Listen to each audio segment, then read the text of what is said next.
I'm of the thought, and I'll be the first one to admit too. I was right with you, and we talked about this on this show probably last year. I did not believe Tiger could win another major, but I believe that he could win golf tournaments. When he won the Masters in April, I'll be the first one to admit, as a guy who caddied on the PGA Tour for 10 years, when he hugged Joe LaCava and then pushed him away and yelled at him, "We did it," man, tears flowed for me, man. I'm not going to lie, because I understand what it took for him and for Joe. You got to remember, Joe sat at home for 8 months with dudes calling, "Hey, man, come caddy for me, come caddy for me." Nah, I'm good. I'll wait for my boy. So that kind of belief in your player, and then seeing Tiger breaking through. The other thing that hit me the hardest was when I was leaving the Masters, there were two brothers that was working in the media center, and they had been there for a while. And I knew them and had a relationship with these guys because I've known them for so long. And as I'm walking out, I was upstairs, and then I went downstairs to the locker room. And both guys, one was upstairs and one was downstairs, both guys looked at me and goes, "Yo, Mike, we did it." And I couldn't even speak to them because they put a big lump in my throat, because that's what it felt like. It felt like they said, "We did it again." But here, let me interject. But my point is that if you're holding on to that emotion, then why do you believe why do you not believe he's going to catch Jack Nicklaus? Because, look, just because I'm friends with somebody and I believe and was emotionally invested in what they were doing at the time, it would be dishonest of me not to tell the truth about. No, I understand that. No, but I'm just saying. I'm saying because guys like Brooks Koepka are out here. Look, nothing feels better for a golfer or any athlete whatsoever. If you're going to get a chance to beat a dude when he's at his best, that feels better than beating a guy when he's hurt or when he's not playing good.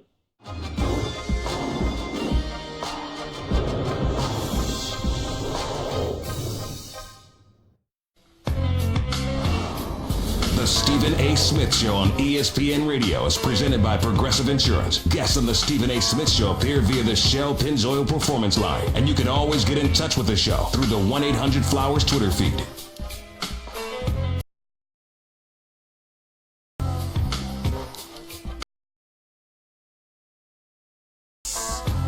Biggie. The NBA playoffs on ESPN Radio, presented by Indeed. Tune in tonight for Game 2 of the Eastern Conference Finals as Giannis and the Milwaukee Bucks host Kawhi and the Toronto Raptors. Coverage begins at 7:30 p.m. Eastern on most ESPN radio stations. 888-SAY-ESPN is 888-729-3776. Couple of things that I wanted to get to before we get to the phones. Last night's game. I want to take a moment to get on Damian Lillard just a little bit, because I felt that he had some responsibility in that loss. Scoreless in the first half. He tried to pull a Steph Curry. He was en route to scoring 30 in the second half himself. Like Steph Curry scored 33 in the second half in that Game 6 closeout game against Houston. Damian Lillard had 23 points in the second half. But when Portland was up about 15 or 17 or 15, I forgot which one it was, and Golden State amped it up and started making their run, Damian Lillard held onto the ball a little bit too much as far as I was concerned. He was dribbling the ball entirely too much. I know they were doubling him. I know they were trapping him. I know they were doing all of those things. I get all of that. But here's my thing, and this is why I'm going to hold him accountable. Not for the game, just that run. During that run, he could have handled that better. C.J. McCollum had actually hit a few shots prior to Golden State's run. When Golden State made the run, Damian didn't find him. And so as a result, once Golden State had gotten back into it, now CJ's cold. And CJ ends up shooting about 9 to 23 for the game, shooting 39% from the field. He's better than that. But when you got a guy like him, you got to get him the ball when he's stroking it, because that would have helped stop the bleeding. But because it didn't happen, what you had was a situation where Portland could have stopped the bleeding because they weren't getting any points. Now, Damian Lillard hit a 3 from the parking lot. Plus, he had a nice left-handed layup. But for the most part, he didn't stop the bleeding. Everybody's looking at that last play by Andre Iguodala. First of all, Andre Iguodala played great defense on that play. I do not believe he fouled him because Damian Lillard had stretched his left arm out to ward him off. So I think that with a referee in that situation, that invites contact, and you got to let them play. And plus, he stripped Damian Lillard. So I didn't think that was a foul that should have been called. I thought it was the right no call made on the play. I thought it was an exceptional defensive effort on the part of Andre Iguodala and the Golden State Warriors. Although, like Steve Kerr said, they stole the game. It was a steal they deserved because of how they amped up the defensive pressure. But let's give Portland credit where credit is due. Damian Lillard and C.J. McCollum have bought in. They pass the ball. They trust their teammates more. They make smarter decisions. They defend better. And they are stars. I believe Damian Lillard is first team All-NBA. I'm not saying he's better than Steph Curry. I'm saying the season that he had should be considered more valuable than the season that Steph Curry had because Steph Curry had more help. Damian Lillard did more with less. Portland was still a number 3 seed, won 53 games. C.J. McCollum was out for significant chunks of the season. Nurkic went down near the end of the season. Enes Kanter wasn't acquired until later on in the season. There were young pieces on the squad that had to be ingratiated into the system of how Terry Stotts liked things done. And still, Damian Lillard has been that constant. He is first team All-NBA. And because he has 8 years with his team, and you recognize him for being the star that he is, because he was an all-star as well. Damian Lillard is in line to get the Supermax. And considering his commitment to Portland, that community, what he's meant to the game, he's played in 96% of his games. Did y'all know that?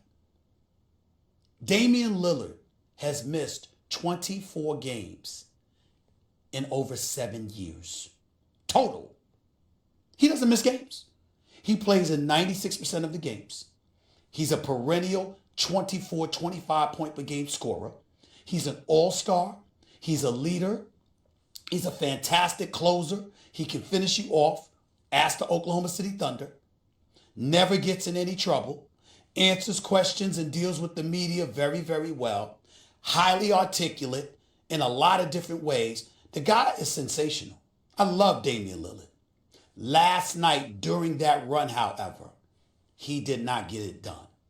You got to find, you the point guard, you the star, you the man. You got to find C.J. McCollum. You have to find him. And I think he made a mistake not doing that. And I think that cost Portland. I think Portland wins game 3. Game 4 will determine whether this series is going 5 or 6 games. That was my take from last night's game, other than the fact that I can't stop raving about how proud I am of Seth Curry. To be the little brother, to step in there and to play the way he played last night.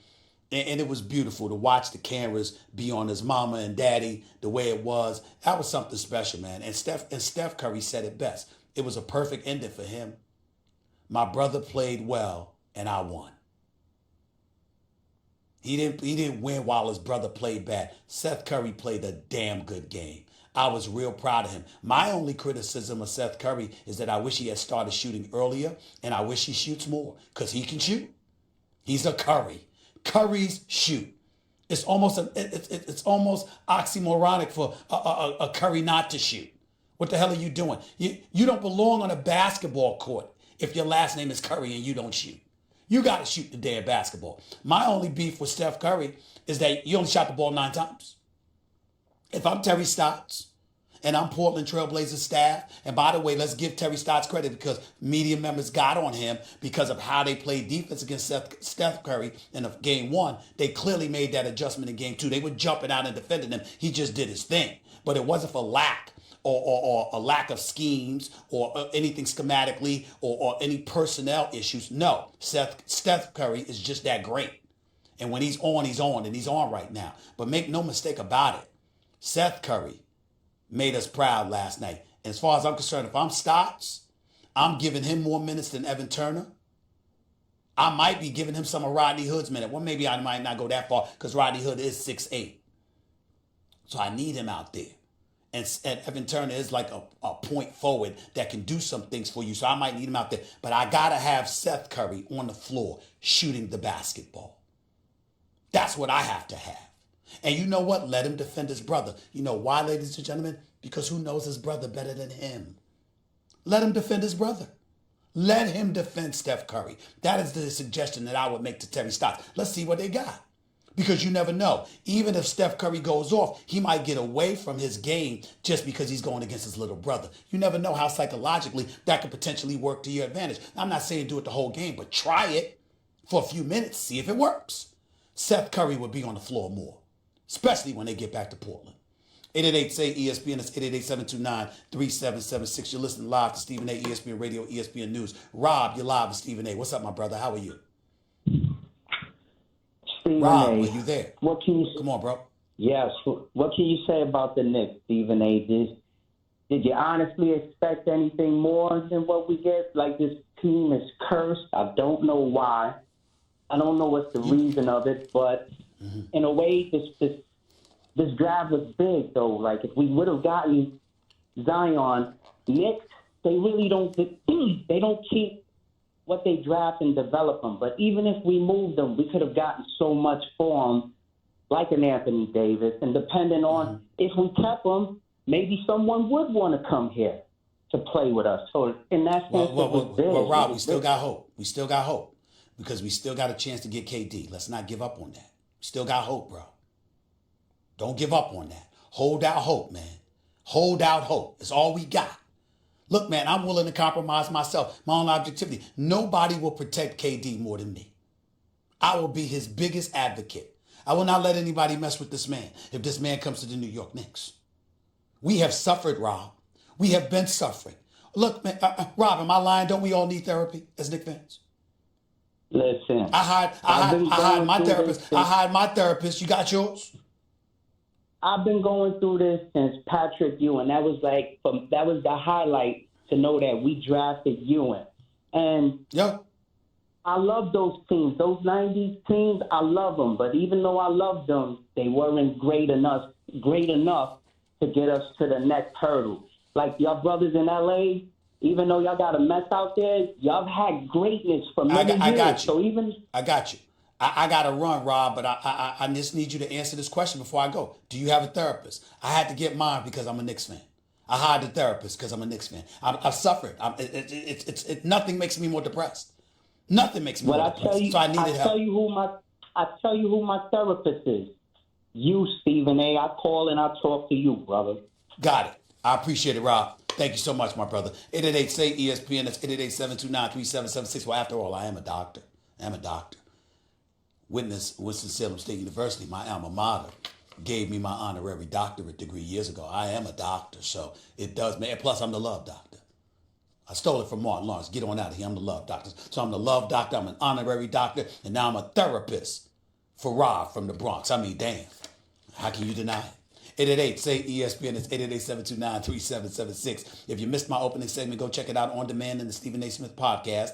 Brought to you by Capital One. Capital One is reimagining banking, offering accounts with no fees or minimums that can be opened in 5 minutes. Capital One. Hey, hey.